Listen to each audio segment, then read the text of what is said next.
Everyone has a story to tell. Welcome to DingoTalk, where we explore the experiences that make us who we are. Here's your host, Carlo Guadagnino.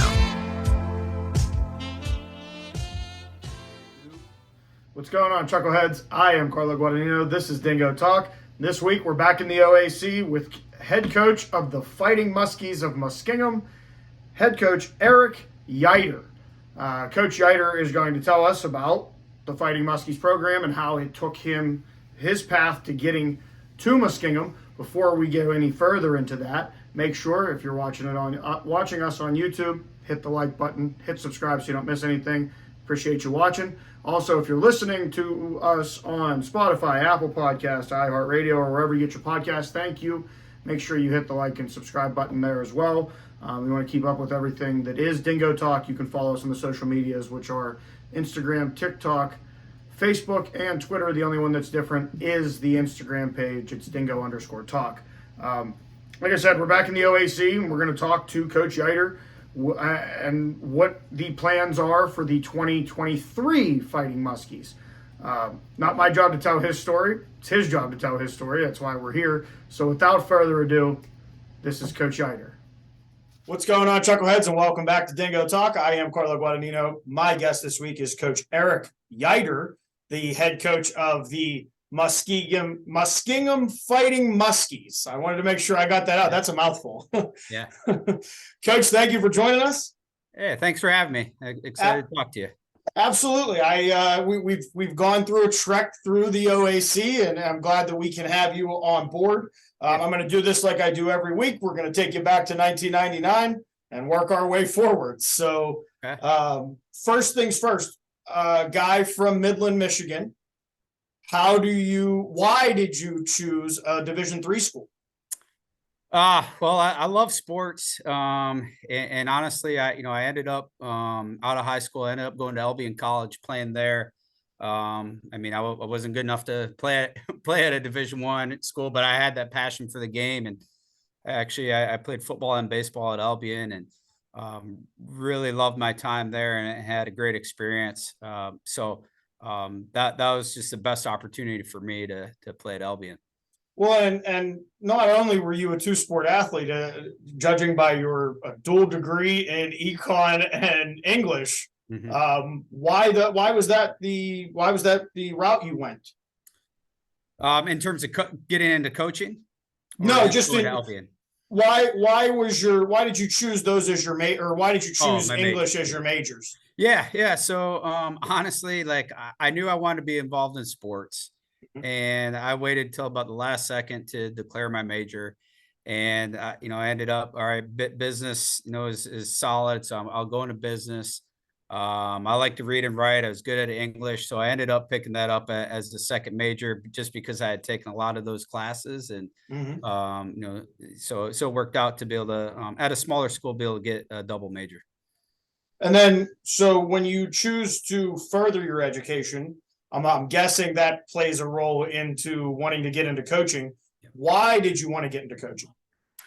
I just, again, had a really strong passion for football. I had a great experience, both in high school and in college, and had some good mentors that helped me out.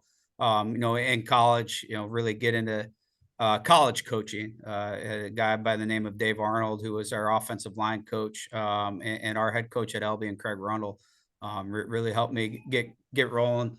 But I love competition. I love being around the game, and that was like initially getting into it. And then as you start getting into coaching, then it's it's all about the kids and helping them grow, as people, as young men, and ultimately, as we talk about all the time with our guys, is getting their degree. So there's not much I don't love about coaching.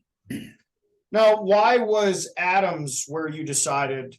Is that where the opportunity came about?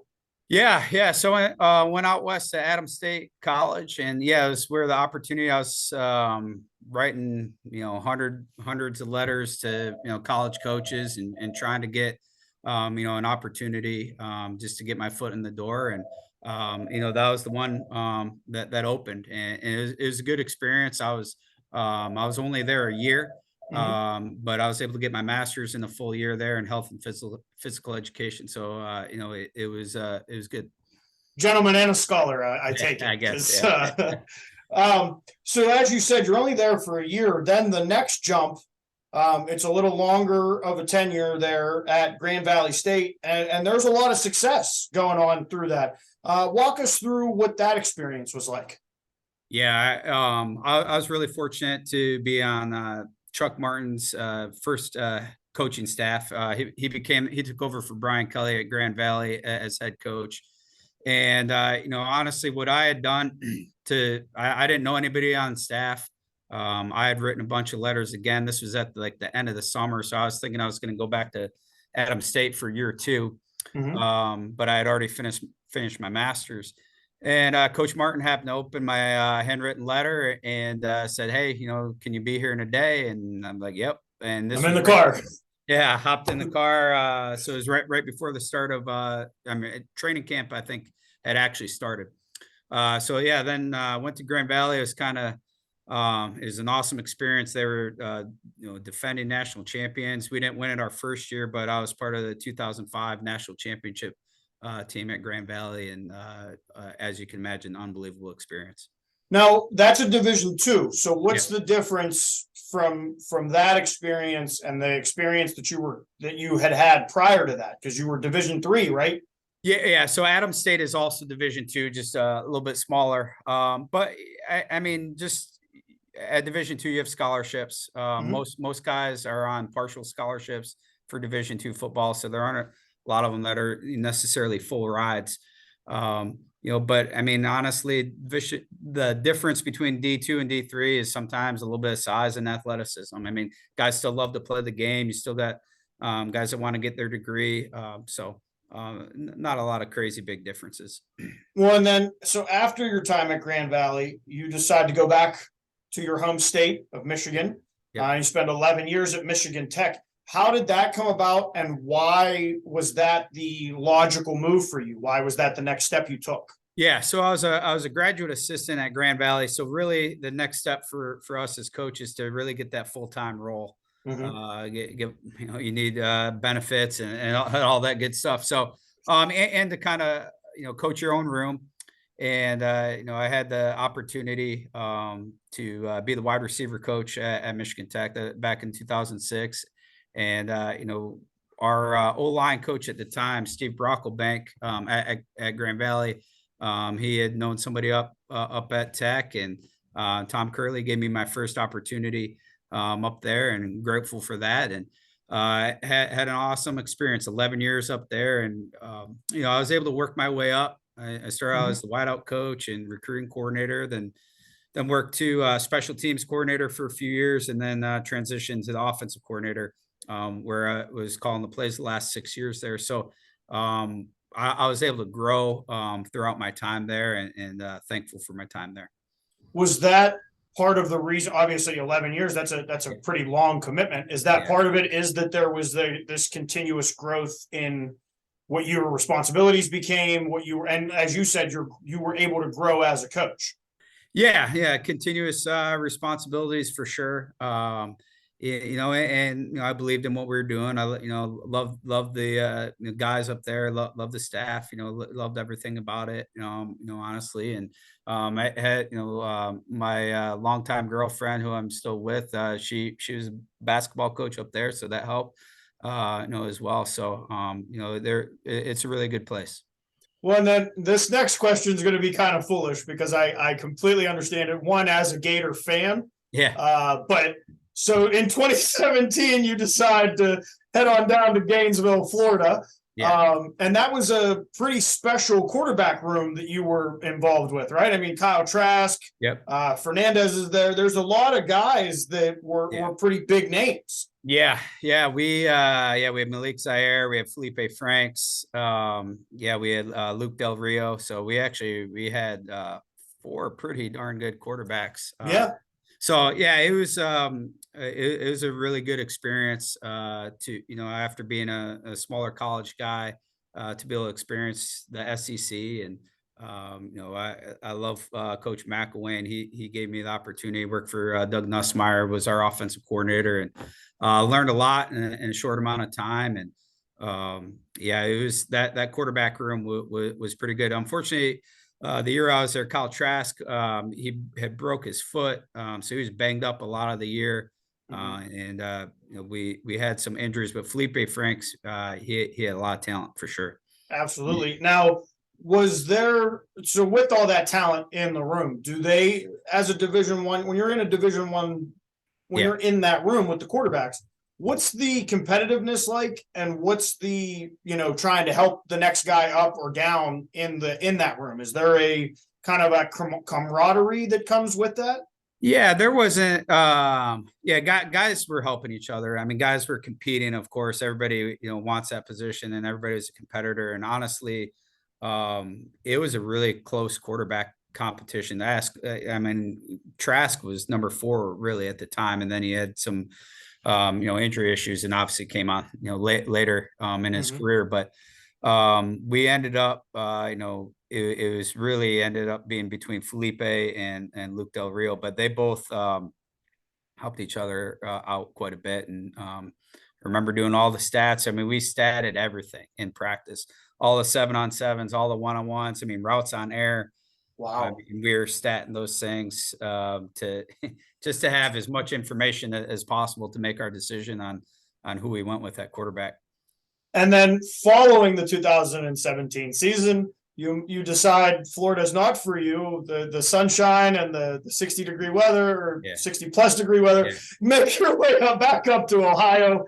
And I gotta ask, as a Michigan guy, being in Ohio, is that because I know there's some rivalry there in Michigan and Ohio. So it's always interesting when I say I'm from Michigan. Everybody always says, well, I'm not going to hold that against you. Living here in Ohio, we're only an hour away from Columbus.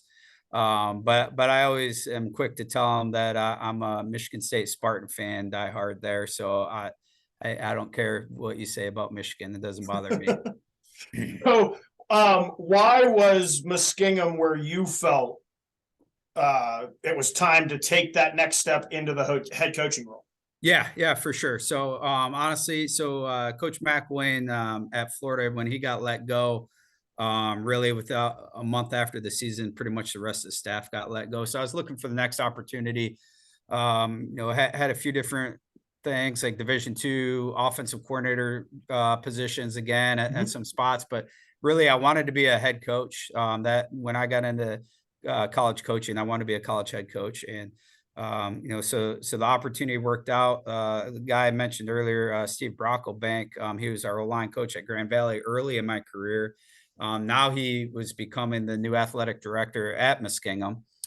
So I had that connection, and that was, how we first started talking, and talked about, how Muskingum had been down for quite a while, and things, they're looking for somebody to turn it around. And very thankful for the opportunity that was given to me here.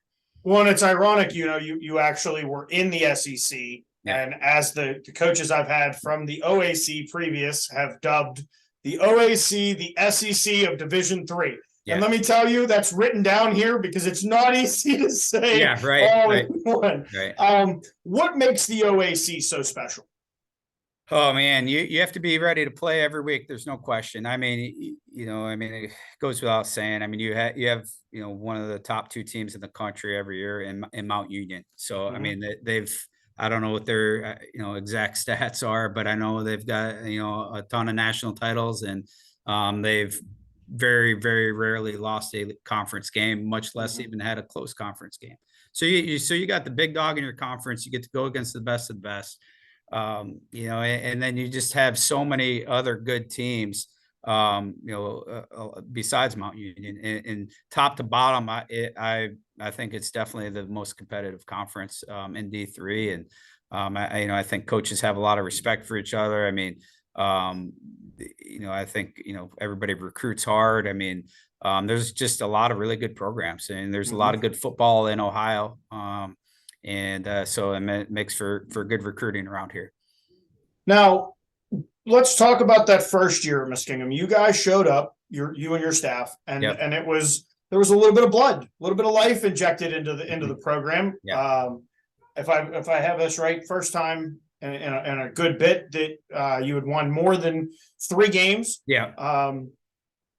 And then building off of that, what have you seen now going into year Five. Yeah. Year 5. Yeah. What have you seen the growth? Yeah. This will be my 5th full season when you take out the wild COVID year, really. So that's what throws me off is that COVID year is just it throws me off as well. I'm like, well, I've had 4 full seasons here, 5 years technically. I mean, when I got there that first year, I got hired essentially in April 2018. So we didn't have much of a recruiting class that first year. So the first 2 years, of course, we tried to win games, but our whole focus was on getting the culture right. Mm-hmm. And that's where I feel really good with where we're at right now. We have a really good culture. We have really good leadership. We have the right guys in our program. We have really good coaching staff. I love our coaching staff. So we have come a long, long ways with how we act on and off the field. Just if you watched our game, how we played, and this isn't anything against, how we played in 2018, but how we played, last season. Just, we take a lot of pride in playing the game the right way, competing. Of course, we want to win the game, but hey, we want to know that team, that we want that team to feel us at the end of the game, regardless, and know that we weren't going away.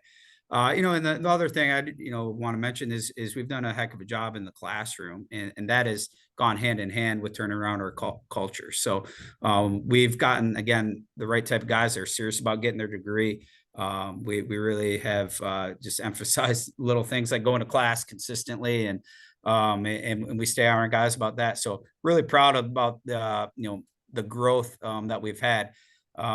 Just real quick on that, like we created a 3.0 wall when I got here.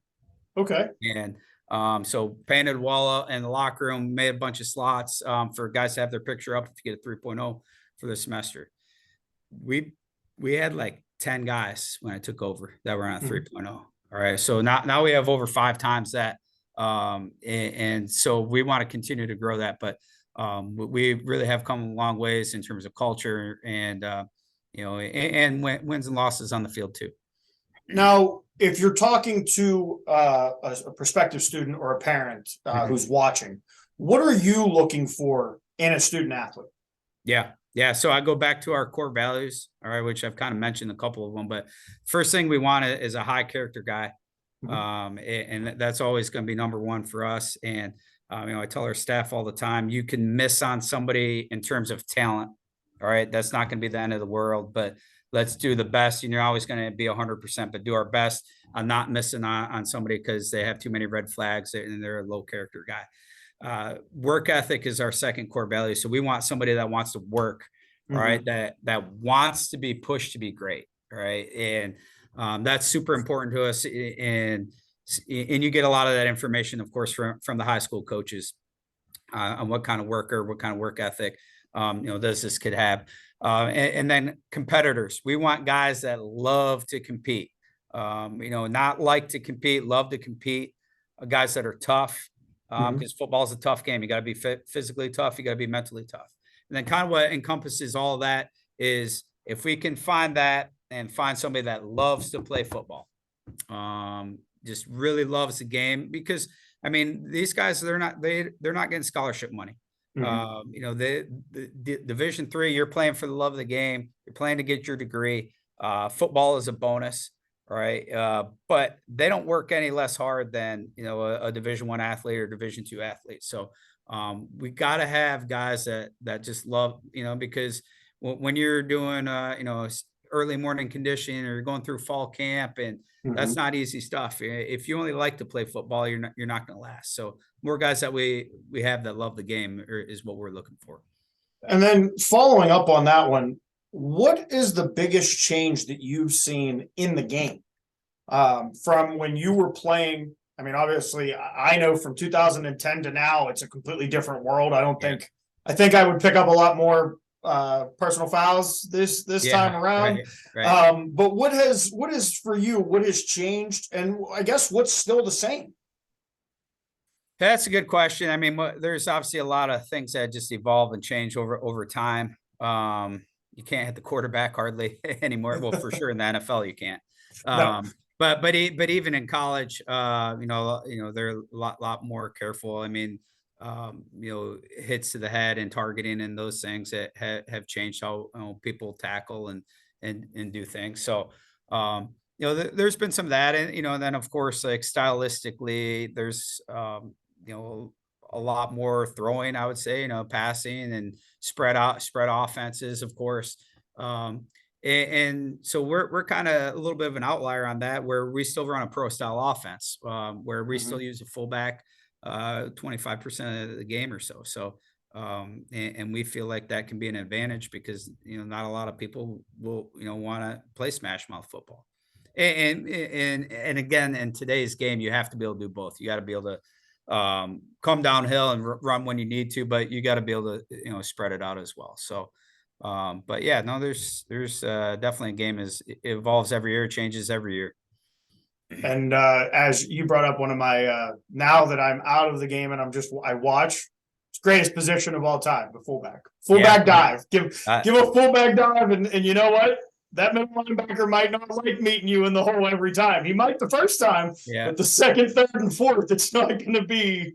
No question. I mean, I love our fullbacks, man. I always have, from back when we were at Michigan Tech to the guys we've had here. So had some great ones, and they're just, you talk about guys that love to play the game. Fullbacks love to play the game because they're just gonna mix it up. They love hitting. They just want to play football. I don't care if they're bloody. What doesn't matter. They're the true definition of a hard hat worker. Yeah. No so now, we know what you are looking for in a potential recruit. What is it about Muskingum? What makes Muskingum where somebody should be looking and wanting to go? Yeah, Muskingum's a special place. It really is. I mean, I think it all comes back to the people. They're really awesome people here. It's a great community. It's a smaller community. And there's been, a great investment in our athletics, and that is, started from the top. We've got a really good president. President Hassler is the best. I mean, she loves athletics. She sees the value in athletics. We just built a brand new $35 million indoor facility and new stadium. So, I mean, that's investment. Wow. Yeah, investment and especially at the Division III level. So we've had the facilities, the people on campus, as I mentioned, the professors are awesome. They go the extra mile for our students. And it's a great place to get to play in a great league. And what I talk to our recruits about it is a chance to do something special. Muskingum has a storied tradition, but it just isn't recent. All right. And we have a chance to do some things and we've done some things that haven't been done in a while. But we're striving for more, and they can really be part of something special here. What are going into the fall of 2023? First, are we out of spring ball now? Have we gone into spring ball? No, we're actually we're just getting ready to go next week, spring practice. Yeah. So what are right now with the players that are in the room? What are the goals that are being talked about with you guys getting ready, gearing up for spring ball? Yeah, we just had a leadership council meeting the other day, and we talked about that. And we want to continue to develop our depth. That's something that was brought up.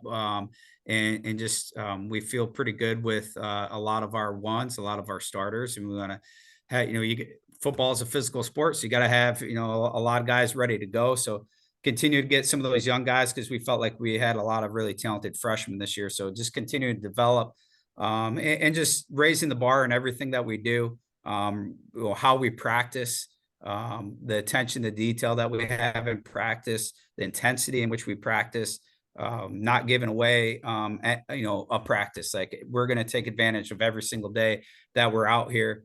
We don't need to do a lot of talking in terms of like, this is what we're going to do or anything like that. We just want to, get to work and make sure we're getting better every day. And like I said, I feel really good about the guys that we have on our team, and they're hungry. They're hungry to take another step. So this part of the show is a little different. It's not about really Okay. football. It's more, we're going to get to know you. Okay. If you could live anywhere in the world, where would it be and why? Oh man. Good question. I mean, I love football so much, so I probably have to coach football still. Honestly, but I mean, I like the warm weather. I like the mountains as well. I like going out to Colorado. It's one of my favorite states. So that's probably one of my favorite states right there. And you kind of answered this, but if you weren't coaching football, yeah, what would your career choice be? Man, that is tough. Honestly, since I've gotten to coaching football, I've never really thought about doing anything else in terms of a career. So they all say, you're going to get fired at some point, which, at Florida we were. But you need another plan. But right now, this is my only plan. That's good. Hey, that's good. We don't need to be thinking about no backup plans. That's right. What's the most important lesson that you've learned in your career so far? In my coaching career, I mean, I just think, doing things the right way, working hard, always pays off. Doesn't mean you're always going to get the result that you want, but hard work always pays off. The best compliment you've ever received? The best compliments that I've received are from former players. That's what means most to me when, guys will reach back out or, about how I helped them, maybe, recruited them and they graduated, from whether it's from Michigan Tech or Muskingum. Mm-hmm. So helping those guys, that's what means most to me. And then on the other side of that, best insult you've ever received, or I guess an insult that you that you wear it. That's yours. I'm sure. I think I'm a little bit better with the refs than I was when I first started as head coach. So I mean, I'm sure that they didn't like me as much early on. I think I'm a little bit calmer. I'm sure that we haven't always agreed on things, as you can imagine. So I don't know if I can pick one right off. If you could have lunch with 3 people, who would it be and why? Any 3 people. Could be coaches, could be historical figures, anything. Oh man, I haven't really thought about that one. So I'm a big Chicago sports guy. Michael Jordan, yep. Walter Payton. Would be 2 those are just 2 of my idols. Man, I would need more than 3 though, because those are the first 2 off the top of my head. Because I would love to really just listen to Bill Belichick and just what a great coach he is and how smart or like Bill Walsh, just the icons of football and how smart they are. And there's a couple for you. And then lastly, was there a question you were expecting to get? And if so, how would you have answered it? No, I mean, honestly, didn't know what I was going to get asked necessarily here. No, I mean, the way that I would answer, just to circle back to our program, is we're a program on the rise right now. So we've done some really good things. We beat some teams that we hadn't beaten before we got here in the last few years. We went 5-5 back-to-back seasons, which hadn't happened since 1995, 96. We're raising the bar in everything that we do. And, we're working right now to hopefully take the next step. Well, Coach, I wish you the best of luck this year. I have a plan to be floating around the OAC, so you might see me. Yeah. For those of you that just joined us, and I do this every week because I know there's people that join at the end of the episode, and I don't know why. Go back to the beginning, listen to the stuff we talked about so that you're not just getting me saying goodbye. Yeah. Stick around after this. We're going to have Serenity Brown and the editorial. Coach, best of luck this year, and we will be right back. Thanks. Appreciate you. What's going on, Chuckleheads? I am Carlo Guadagnino. That's Serenity Brown. This is the editorial with Serenity Brown. Coach Ieuter with Muskingum, and I have a funny story to tell you, but I'm going to let you go first because I think I normally dominate this, so it is my show. But yeah, it was good. I don't know what's up with our audio, but like he sounded clear. We sounded kind of almost like we were in a tin can, and we're not. Like we even have, I don't know. I've stopped trying to. I'm just trying to be louder when I talk. Yeah, as long as you can still understand. No, I mean I'd love to get it fixed. I just don't know what the problem is, and everything we seem to try doesn't seem to fix said problem. And I think it was really cool that an OAC, the SEC of Division III, and a guy that coached in the SEC. I think we're going to have another one of those coming up here shortly. And Muskingum is kind of turning things around under his watch. They're now they're in the middle of the pack of that conference. When I got there, they were down bottom of the pack, the OAC. So rise. It's good to see that, and it's funny when we're talking about my time at Bethany. Muskingum holds a special place in my heart. It was my first collegiate game back in 2010, in which I did not make it through the game because a cheap shot was taken on one side, a cheap shot was taken on the other side. The next thing I know, there was a bunch of Muskies around me, and unsportsmanlike conducts were given. There was may have been some harsh words thrown. There were definitely fists, and Lamar Fisher and Mike Ainsworth. That's one of the places that I think that whole group of us, we kind of all became really close friends because, well, one of us was crazy enough to try to fight an entire football team, and the other ones were willing to have that person's back when he continued and almost beat up a coach because he didn't realize who was touching him. So, that's a true story. You could ask Sal Guadagnino about it. He was there. It was my first college game, and they have a very interesting stadium. You're kind of like down in a bowl as opposed to, when you go into Bethany, everything's like right there on the field. You're the one side, if I remember right, is like old cement bleachers. Okay. And then the other side is like just a hillside and steps. There's a picture somewhere that I probably could find if I really wanted to, but I don't. That is us from that game. It's halftime and we're sitting on the steps. For those of you that are watching us on YouTube, thank you. Hit the like button and subscribe. For those of you listening to us on Spotify, Apple Podcasts, iHeartRadio, and everywhere else that you get your podcast, make sure you click the little bell so you don't miss an episode. And that helps us out as well because that lets us know that we should keep doing these. If you'd like, sniffles? Yeah, the allergies are just killing me. This last 2 weeks have been miserable. My face feels like it's a balloon.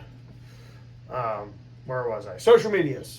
Twitter, Instagram, TikTok, and Facebook. The only one that's different is the Instagram page. It's dingo_talk. It's such a shame, too, because I'm pretty sure this was the episode that we found out that there was no longer a battle for the DingoTalk Instagram page, and I couldn't say anything because we had already used it somewhere else. So, I don't know. Muskingum might be on the list. I have 5 of the 10 games mapped out so far, or at least I have 5 teams picked. Where exactly? Where we'll be going is still kind of... Yeah, I haven't decided. We haven't decided on that. I'm just trying to get teams so then we can look at their schedules and match them up. The allergies are bad this year. So if you have allergies, I feel for you. Sorry. I apologize for you people watching that I'm touching my face every 5 seconds, but if you know, you know. Got anything else? I have anything else? I don't think so. I know. We'll catch you next week, Chuckleheads. We're staying in the OAC with Coach Z. And for those of you that know who he is, know his last name, that's why I'm calling him Coach Z. We'll see you next week. Thanks for checking out this episode of Dingo Talk. Don't forget to rate, comment, and subscribe. For more info and to contact the show, you can find us on Twitter @DingoTalk.